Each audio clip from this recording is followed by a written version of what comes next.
Hello, Dr. Hotez, and hello, Hello, everyone. how are you?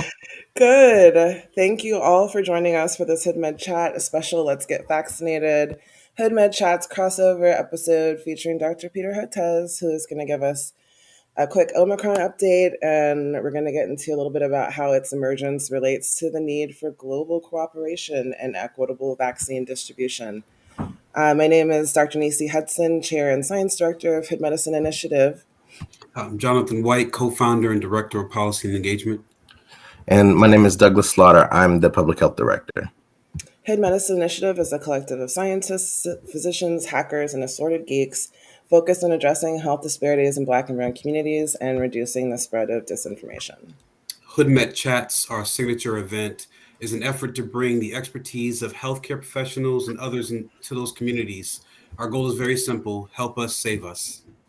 Today, we are extremely honored to welcome back our VIP, Peter J. Hotez, MD, PhD, a professor of pediatrics and molecular virology and microbiology, and the founding dean of the National School of Tropical Medicine at Baylor College of Medicine, where he's also the co-director of the Texas Children's Center for Vaccine Development.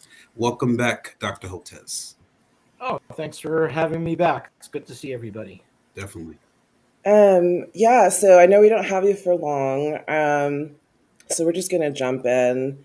Um, I don't know if you're starting to feel a little deja vu as well. I think a lot of us would love to go on like a I told you so Omicron world tour, but we would like to start you off by giving us your perspective on like the lessons we refuse to learn in this pandemic.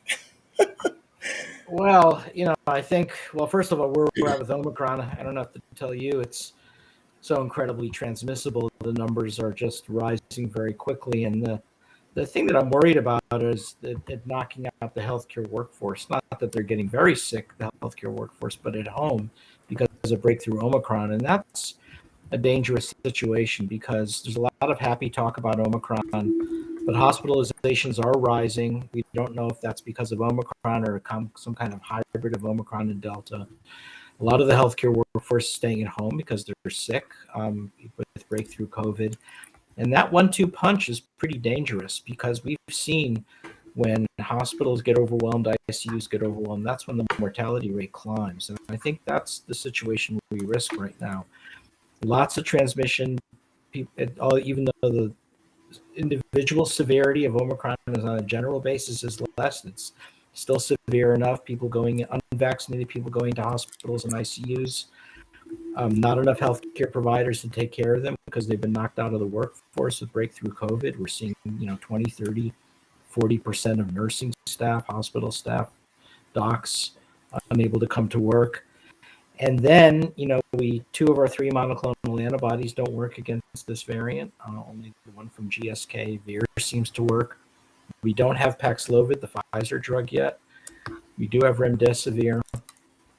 And of course, nobody can get a diagnostic test, or for everyone who's willing to wait 3 hours to stand around a block or to go up to a drive-through, there's probably 5 or 6 people looking at that line and saying, heck with that, and walking away. So this all creates, I think, a pretty serious situation. So I am worried about how the country operates over the next few weeks. This wave we're seeing now coming from the mid-Atlantic states, Washington, D.C., Maryland, Virginia, then up into New York, going west into Ohio, Indiana, Illinois. Eventually that will consume the whole country with Omicron. What Mike Osterholm calls a virus blizzard, I call a virus storm, same idea. And then the schools want to open, and nobody wants to delay the opening of schools. So, and now we're seeing a lot of kids get sick, and a lot of pediatric hospitalizations. So, in the meantime, you turn on a lot of the cable news networks and talking to my colleagues, and you're hearing a lot of happy talk, and I think that's not helpful either. So I do think things will get better in 2022. We are vaccinating more people, and maybe with our vaccine, we can talk about, we'll vaccinate the world as well. But in the meantime, I think the next couple of months could be a very tough time. So could you? This also relates to a question from one of the listeners, Ben Lee. He's concerned about being able to keep up with all the COVID mutations and the differences in what one should do. So he wanted to know what's new with this variant that the public should really be cognizant of, and outside of the measures that are in place, is there something more that we could be doing to make ourselves safe? Yeah, I mean, I think the 1-2 punch of this one is it is more highly transmissible for reasons. Looking at the sequence of the virus, I can't really tell you why. Because to me, if you look at the nucleocapsid protein or the 681 position, which is the fear and cleavage site, it looks more like alpha than anything else. So I was surprised to learn it is so transmissible. It does seem to bind tighter to the host receptor because now you have some ionic interactions, ionic bridges forming where you didn't before. So maybe that has something to do with it. So I don't know the basis of its transmissibility, but of course, with those mutations in the spike protein, the antibodies to the spike protein that were made against the original lineage are not neutralizing as well the spike protein of the Omicron variant, hence the decreased efficacy and the decreased levels of virus neutralization. So what do you do about it? Well, I've made one suggestion. Absolutely nobody seems to like it, which is that to keep the healthcare workforce, think about a second boost, a fourth immunization, and for the healthcare providers. And the reason I say that, when you look at the vaccine efficacy versus Omicron, it's about 70-75%. But that's best case scenario. Some modeling data from Imperial College London says it goes down to 30-40% a couple of months out after the boost. So it wanes pretty quickly. So the durability of the mRNA vaccines, or at least the Pfizer vaccine, may not be as strong as we'd hope. I've been saying for a long time, probably even on Hood Med Chat, that it's not going to be one and done and two and done. It'll be three and done. And I felt pretty confident of that. So I was a bit shaken when I saw how quickly the virus neutralizing antibodies went down against Omicron. Is that something unique to Omicron, or are we learning something new about the mRNA technology that we didn't know about before? So I don't know. And in the long run, I'm not sure what we do about it. But from the short term, should we give a second boost to the healthcare providers to keep them in the workforce so they don't get breakthrough COVID? And so I put it out there, but so far I'm not getting much traction. Interestingly, the Israeli government came up with the same idea. So they are recommending that, or I think they're at least talking about it as a second boost for the healthcare providers. They also added on those over the age of either 60 or 70 as well. And now I understand why with that decline of virus neutralizing antibody. Cameron Casey asks a question that many of us are pondering. Do we think this virus will mutate indefinitely and possibly get even worse? Well, the answer is yes. If we refuse to vaccinate the southern hemisphere, Mother Nature's already told us she has that in mind for us, right? She allowed Delta to arise out of an unvaccinated population in India earlier this year. She allowed Omicron to arise among an unvaccinated population in southern Africa just now, and that's the plan, right? Until we vaccinate the world, we're going to be doing this. I mean, in some ways, we may have gotten lucky. Omicron, Yes. not unlucky in the sense that Omicron is more transmissible, but a little bit lucky. Maybe it's not producing more severe disease. But what if she comes along and gives us Omicron revved up and causing more severe illness? Then we're in crisis mode, a real crisis mode again, even more than we are now.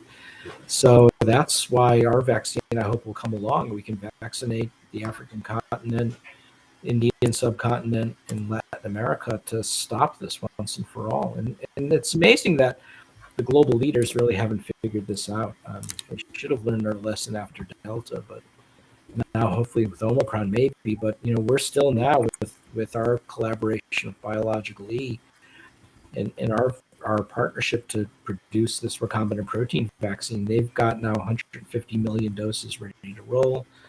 They're going to rev it up to another 100 million doses a month, a billion doses.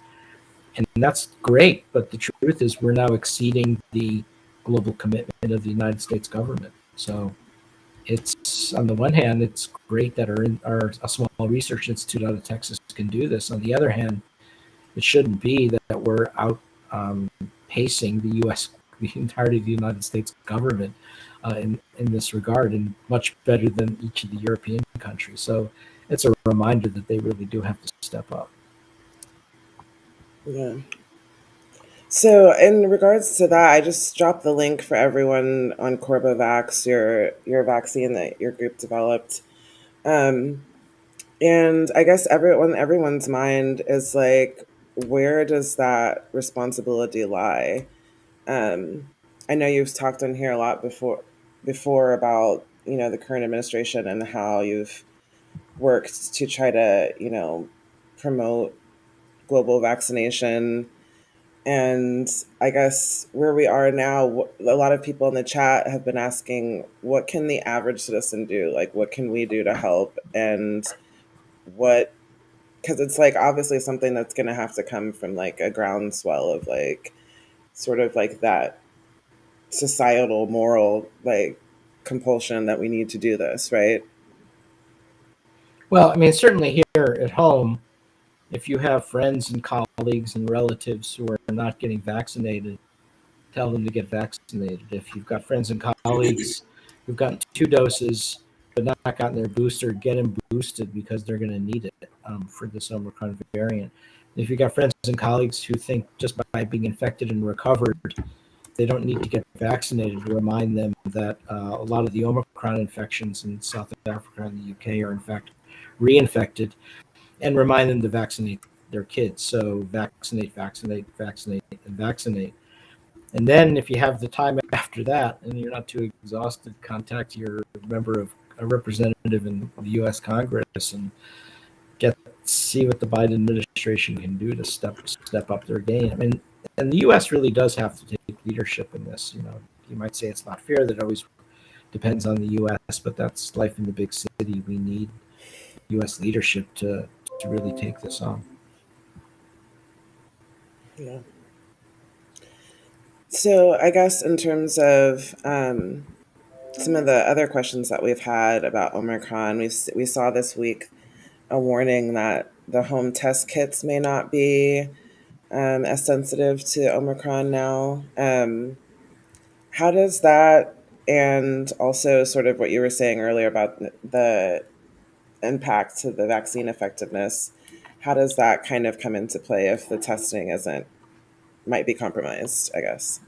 Well, the testing, we've never really fixed testing in this country. And now you've got the president, going to buy 500 million kits and get it out there. I hope it still holds up well against Omicron. I think the bigger problem is getting agreement on how to use those tests, because the CDC has now decreased the quarantine period and the isolation period to 5 days.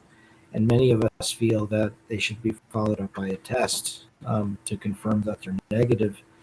And then the question is, what does that mean if there's a problem with Omicron sensitivity? Right now, the CDC is saying don't test, in part because they don't have the kits to mandate it or to recommend it. But when that comes online, I'm trying to figure out a way to move forward and do testing after 5 days. And then you're hearing some mixed messages from the White House and CDC saying, well, the tests may not have great positive predictive value anyway. Well, don't tell us that and then tell us you're ordering 500 million of those guys on top of it. So try to, be more consistent in your messaging. Yeah. Sorry, we're having some screen freezing issues, so I'll take the next question. But am I freezing or no? I think no, it's on my end. It's I think Doug, you were going to ask about the CDC. Are you frozen too? Yes. No. So there were, as you know, the CDC released new guidelines this week for recommended isolation and quarantine. And there were a lot of questions about that. Could you give us some clarity in your thoughts on this announcement? Well, I started that discussion in the last question, but I think what you're seeing is trying a balance of trying to know the best in the science with the reality of trying to keep the country operating and keep our essential services going. So by having people leave the workforce for 10 days, especially if you're an essential worker, I think that's going to be asking for trouble. We're just going to have too many people out. Now, the CDC is saying no. We're not really doing that just for to keep people in the workforce. That's what the science says. The science though is a little bit murky, in part because the science is all based on mostly on previous lineages. We haven't had the time to really look at it for Omicron. I think that's one issue. I think the other is how you actually are measuring true shedding of virus to cause transmissibility. That's another issue because by PCR, you could be PCR positive for days or weeks after having an infection, but you're not actually shedding virus. So how do you actually determine that you're shedding virus? So those studies are more limited in scope and number. And then, so the current thinking is that you're shedding virus maybe a couple of days before you're symptomatic and a couple of days after that. More if you're vaccinated, fewer days if you're vaccinated. So I think based on that, that's where the 5-day period came up with. But if you really look at the actual numbers, it's probably like a Poisson distribution. There's probably a number of people who are only shedding virus for a couple of days, and there's probably people that are shedding a lot of virus for weeks. And so where you cut that off could be a bit of a judgment call. And as I said, the only real data that I've seen other than recovering virus in terms of epidemiologic studies and contact tracing studies were early on in the pandemic from Wuhan, where they found about 6 days was about the right period where people were really shedding virus enough to transmit it from one to the other. But is that the same with Omicron, or is it worse? I don't think we really know that yet. So again, I think it's a matter of trying to, and it's a little frustrating that we've not been studying this more rigorously at the CDC. So I think it's a balance between bits and pieces of the science with the reality of how we keep the country going. Absolutely. And if I just confused you, and if I sound confused, that's because I am. I think everybody is to some extent. Yeah, I think we all agree with that. There's so much nuance involved in the new CDC guidelines that, in some sense, it's a little dangerous for the average person because they may just completely ignore it because they don't understand what's going on. We have a question from Abby about mild cases, and it's something that we've highlighted a lot in the past couple of weeks. Abby asks, I can't get a good handle on how many mild and or asymptomatic cases, especially vaxxed and mild, lead to long COVID or long-term / permanent negative outcomes, like organ damage that isn't necessarily a signature quote unquote wow sick COVID symptom or concern. And she'd love to have more info about that. I guess what she's asking is, some people are developing long-term symptoms that aren't really something they see with people who actually have COVID. What's the concern for people who are mildly affected by COVID to develop some things like that? Well, first of all, there's a lot of different definitions of long COVID, which adds to the confusion. And then when you talk about long COVID, are you talking about mostly cardiopulmonary symptoms, shortness of breath, and heart palpitations? Or the most concerning one that I see is cognitive decline and gray matter brain degeneration that we've seen from the UK study, and we've talked about that. How that correlates with severity is still up for study. Some feel that it's that long COVID is more common with serious cases, and that may make some sense, and it may in part be around the mechanism. So we're learning more about the mechanism of long COVID in terms of autoantibodies or microglial activation. So it seems to be more of a host inflammatory response to the virus rather than the virus itself. Having said that, now there's recently been some new studies showing that there is persistence of virus in the body, not so much the brain. So that may be another factor in this. So exactly, predicting who's going to go on to develop long COVID, I think we still don't really have a good handle on it, at least based on variants. There seems to be some association with being a woman more than a man in terms of long COVID. Age cutoffs, comorbidities have something to do with it, but there's no absolute criteria for knowing when someone's going to get long COVID. And we're even seeing it in some kids. So the Great Ormond Street Hospital in London, the big children's hospital, has done a study showing that 1 in 7 of the kids can get long COVID as well. So that gives me pause for concern when we're opening up the schools. Everyone is tossing this off as a mild illness, but what are we doing to do all the neurodevelopmental monitoring of all of these kids if they get COVID in the schools, which they will if we start opening schools in Washington and New York now, and how do we manage that? So I think as a country, we need to put, like so many things that we come up small with in our health system, I think this is one of them, not really putting in place how we're going to monitor all the neurodevelopmental issues of long COVID, because those are the ones I'm most concerned about. Yeah, and a note about mild COVID. I think we've seen the term thrown around a lot recently, and some people have kind of mocked it. And I want to give a shout out to one of our Twitter followers, Amani Cushion. This isn't salsa. This isn't choosing a level of heat. Mild COVID is still COVID. We need people to understand that. Dr. Hotez, you may or may not know, I'm actually still in isolation as I developed COVID symptoms about 5 or 6 days ago. And I can tell everybody who's listening, they were very mild. Thankfully, I didn't have to be hospitalized. My oxygen levels never dropped below 97%. I didn't have significant trouble breathing. But this mild version of COVID wasn't fun at all. I had pain all over my body. I was freezing inside of a hot shower, sweating, chills. It was horrible. So I just want to warn people out there, mild COVID is still COVID, and COVID is a very destructive disease on our body. And I think the worst part of it all is that I've been isolated from my family for almost the past week now. I can't hug my kids. It's something that's, devastated them as well. So we have to continue to be careful and be vigilant out there.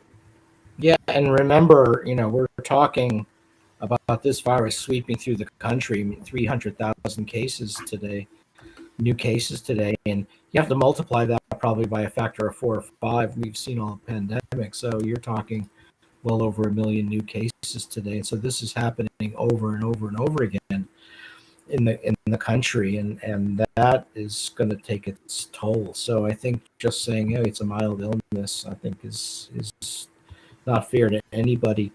And we are seeing serious breakthrough cases even among those who are vaccinated, even among some who are boosted. Over the weekend, I had 2 close physician colleagues who had breakthrough COVID and required hospitalization, even though they were vaccinated. But what happened was they were vaccinated, they got their booster a while ago, and you are seeing that waning immunity pretty quickly. So hence my rationale for the second immunization. So Omicron is really, in many ways, the most challenging of all. Yeah, we've all seen your comments on this anticipated holiday surge. With a lot of people disregarding the warnings to enjoy what was probably a very Merry Christmas for Omicron. Right? We have New Year celebrations that have been canceled the world over this weekend. What are your thoughts, and how would you advise people leading up to this New Year's weekend? Well, I'm going to be forever known as the killer of fun in America. So I've already given up all hope otherwise. And I know people are going to see me 2 years from now and still get PTSD. So I might as well just let it rip. I don't get together with big groups on New Year's Eve. I mean, Tony Fauci, I think yesterday or today said, don't plan on, if you plan on a 40 or 50 person gathering on New Year's Eve, and drinking alcohol and everything else, forget it. There's just going to be too much COVID transmission. So, we're keeping sort of a small family gathering, and everybody's been fully vaccinated, and I would just say, look, hopefully this Omicron wave passes almost as quickly as it started, and if it's fun for you, go plan a big New Year's event on March 1st, and make that your priority rather than trying to put a square peg in a round hole, trying to do something reckless on New Year's Eve. Yeah. And maybe about 4% of the country will listen to me. Right. Yeah. It's going to be, I don't know. I mean, hopefully with everyone canceling their like ball drop celebrations and stuff, people will like take that to heart. And it's heart. I don't want to say heartbreaking. That's too strong a word, but it is demoralizing, right? Everyone's exhausted. They've been through 2 years of this stuff, and I think there was some hope, that if Omicron were delayed, we would have had a pretty fun New Year's Eve and a fun Christmas, and there's no question this has put a damper on it. But hopefully we'll get on the other side of this wave, and then we can figure out next steps.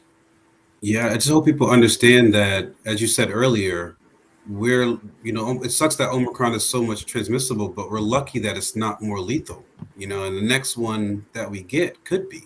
So we got to be extremely careful out there. Well, again, this is why we have to vaccinate the world, because we did get lucky in that sense. I mean, can you imagine if it was, as transmissible as Omicron, but something as bad as, Delta or any of the previous variant? And that could easily happen, right? So then that's going to create a lot of panic. And then I guarantee you our health system will collapse.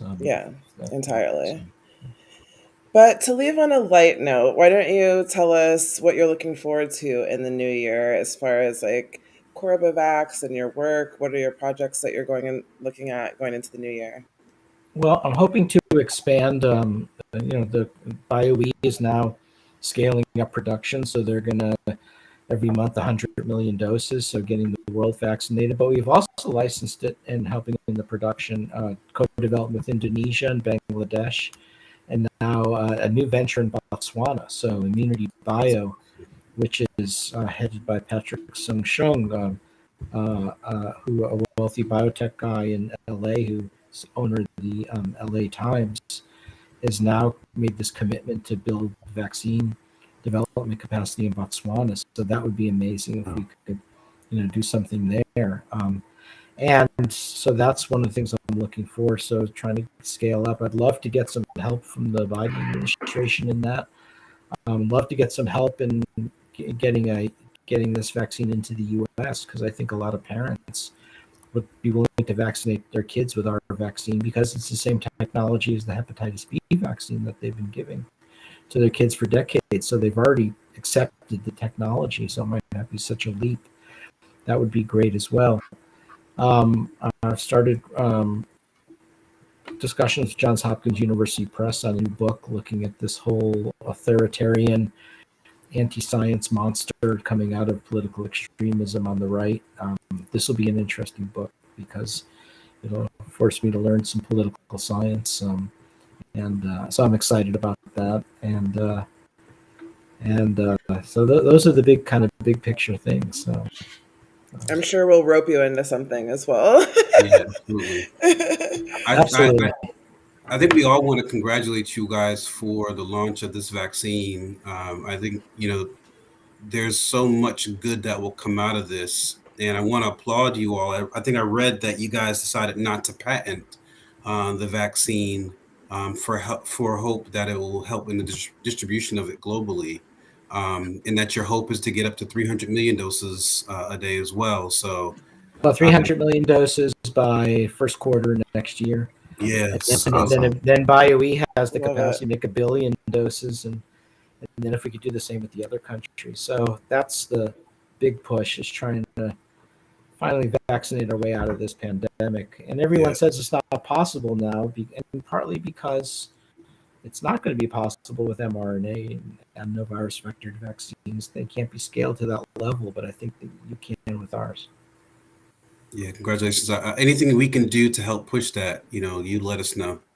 Absolutely. No, look, I appreciate you giving me a voice here, and and you've been such good friends and colleagues through this whole pandemic, and I look forward to continuing the discussion. I hope next time around maybe we're on the other side of this curve and we can have some real happy talk rather than the fake happy talk. Yeah. Well, thank you, Dr. Hotez, for joining us today.